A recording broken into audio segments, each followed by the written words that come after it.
civil rights movement among students your age sometimes gets confused with the Civil War.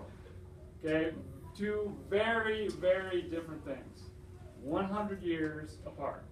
Okay, Civil War happened 1861 to 1865. Okay, it was a war between the northern states, the Union, and the southern states, the Confederacy, over slavery. The North, Union, was against slavery.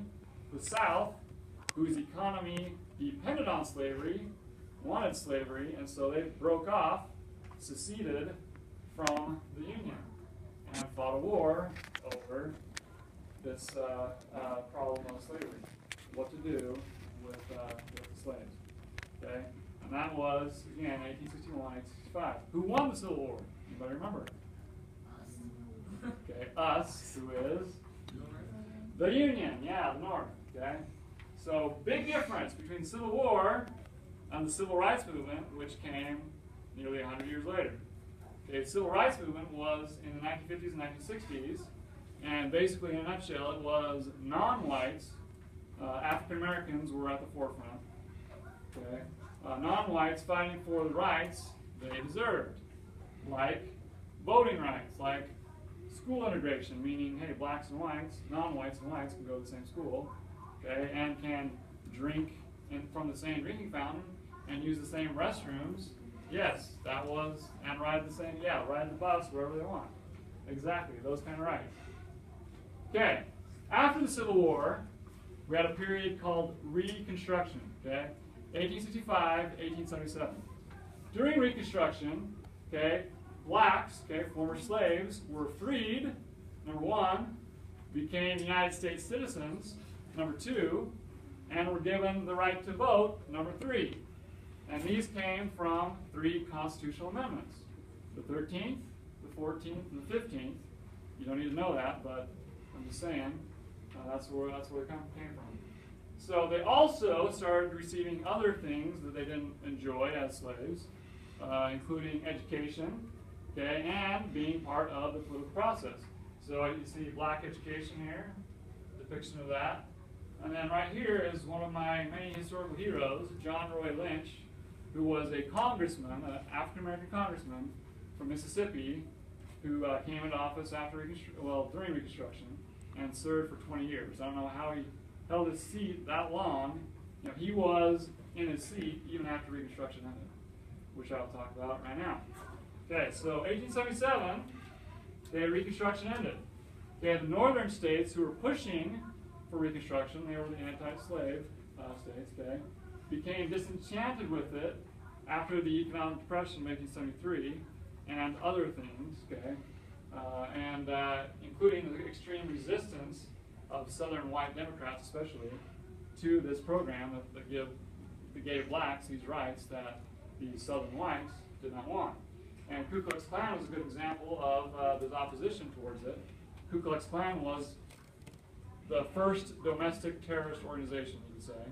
And what its job was, what it wanted to do was push out blacks, especially from the political process, doing anything that it could to intimidate them, you know, dragging them out of their homes, whipping them, whatever, so they would not be part of the political establishment.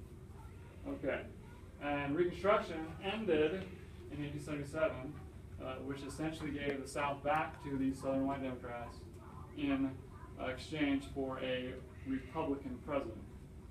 Okay, and that was through the Compromise of 1877. That gave the South back to the Southern whites and for a Republican in the White House. Okay, next slide. There we go. Okay, after Reconstruction, okay, to keep blacks in check, to make sure they were still second-class citizens, Jim Crow laws, okay, came about. And Jim Crow is not a real person per se, but this is what these laws were called. Okay, these laws were to prevent African Americans from, you know, getting the rights they deserved. They promoted segregation. Okay, so they were still second-class citizens, and they, like I said before, had to drink from different drinking fountains. couldn't sit where they wanted on the bus, okay, were refused service at restaurants, things like that. Things we take for granted today, but they did not enjoy those same rights. Okay. All right, now I want to go through some major civil rights victories, okay, in our century. African Americans, they never lost that hope, okay, that they would someday receive the rights that they so deserved, okay. And the early 20th century, not much happened. But thankfully, starting in the 1940s, things started to happen to put these civil rights at the forefront in Americans' minds, and African Americans finally, and other non-known whites, were able to get some rights. Okay, I'll go through these a little quickly. A March on Washington Initiative, 1941, July 1941, was a group of African Americans led by A. Philip Randolph, who was the founder of the Brotherhood of Sleeping Car Porters, and he organized this march to demand access to defense employment for blacks. Defense employment means military type stuff, weapons manufacturing, those kind of things. Okay, and an end to segregation. Okay, in places like the military and in jobs, and then an anti-lynching law. Okay, and lynching was when a group of whites, they got together and had something against some black that they felt had done them wrong, and they strung him up by a tree and hung him. That was lynching, and it's very sad that it continued even into the 1940s.